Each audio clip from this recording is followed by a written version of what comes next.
Welcome to the Tech Egg. Don't get scrambled. Enjoy the video. In this video, I will show you how to replace the battery in a Mazda CX-5 key fob. If your key fob is losing range or not responding, it is likely time for a new battery. This simple process takes only a few minutes.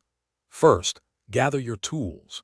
You will need a replacement CR2032 lithium coin battery and a small flathead screwdriver or a plastic pry tool to avoid scratches. Now let's open the key fob. On the back, find the small latch and slide it to release the auxiliary key. Pull this key out. Next, look for a small notch where the auxiliary key was housed. Insert your small flathead screwdriver or pry tool into this notch. Gently twist or pry the tool to separate the two halves of the key fob casing. Work slowly to prevent any damage. With the key fob open, you will see the round battery.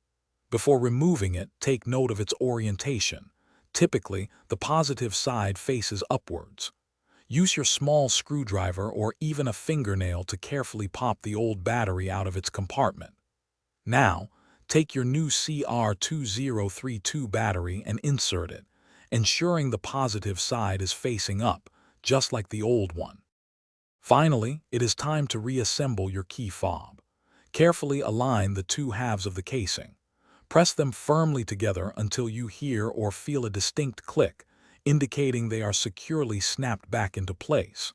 Slide the physical auxiliary key back into its slot. Now, test your key fob by pressing the buttons to ensure it is functioning properly and ready for use. Thanks for watching. Consider subscribing if I helped unscramble your problems.